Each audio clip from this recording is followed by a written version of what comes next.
લલ્લા બિહારી ઉર્ફે મહેબૂબ પઠાણને લઈને વધુ એક ખુલાસો થયો છે। તંત્રને 2021થી બિહારની પ્રવૃત્તિઓની જાણ હતી, બિહારીની પ્રવૃત્તિઓની જાણ હતી। 2021થી જ બિહારીની ગેરકાયદે પ્રવૃત્તિઓની તંત્રને ખબર હતી। શહેજાદ પઠાણે 2021 અને 2023માં જાણ કરી હતી। કલેક્ટર અને પોલીસને દબાણ અંગે પત્રો પણ લખ્યા હતા। લલ્લા બિહારીએ ગેરકાયદે પાર્ટી પ્લોટ્સ પણ બનાવી દીધા હતા। ગેરકાયદે પાર્ટી પ્લોટ બનાવીને ભાડા ઉઘરાવતો હતો। ગની પથ્થરવાલા અને હુસેને ઈંટોનું ગોડાઉન બનાવી ચંડોળા તળાવમાં સતત પુરાણ કરવામાં આવ્યું હતું। તો આ મહત્વપૂર્ણ સમાચાર લલ્લુ બિહારીને લઈને એક બાદ એક ખુલાસા થઈ રહ્યા છે અને અત્યારે લલ્લુ બિહારી પર તવાઈ બોલાવવામાં આવી રહી છે, એક્શન લેવામાં આવી રહ્યા છે।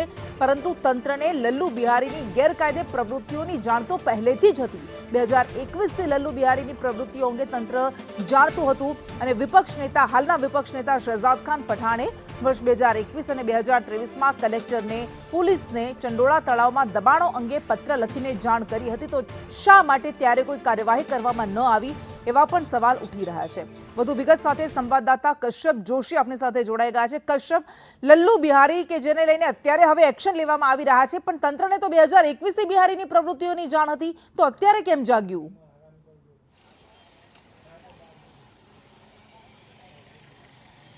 વર્ષ 2021 અને વર્ષ 2023 આમ અલગ અલગ સમયે હાલના અમદાવાદ મ્યુનિસિપલ કોર્પોરેશનના વિપક્ષ નેતા શહેજાદ ખાન પઠાણ દ્વારા કલેક્ટર અને પોલીસ કમિશનરને પત્ર લખી અને આ જે લલ્લુ બિહારીના ગેરકાયદેસર ધંધાઓ છે તેને લઈ અને પત્ર લખી અને જાણ કરવામાં આવી હતી।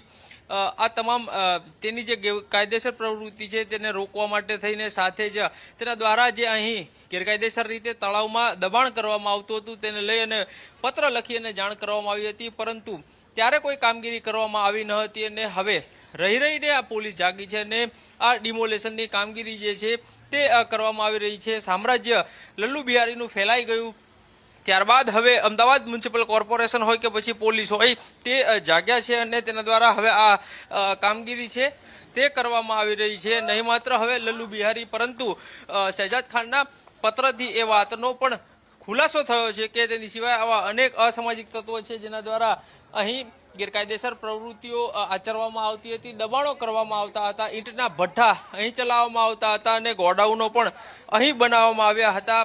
સવાલ એ ઊભો થઈ રહ્યો છે કે જો પોલીસ કમિશનરને, કલેક્ટરને પત્ર લખી અને આ અંગે જાણ કરવામાં આવી હોય તો અમદાવાદ મ્યુનિસિપલ કોર્પોરેશનને આ ગેરકાયદેસર દબાણો અંગે જાણ કેમ ન હતી, કેમ તંત્ર અત્યાર સુધી ઊંઘતું રહ્યું અને હવે જ્યારે અમદાવાદ મ્યુનિસિપલ કોર્પોરેશન અને જ્યારે આ અંગે જાણ કરવામાં આવી હતી તેમના દ્વારા ત્યારે કોઈ કામગીરી કરવામાં ના આવીને હવે સમગ્ર મામલે તંત્ર જે છે તે મૌન નજરે પડી રહ્યું છે। જી આભાર। જી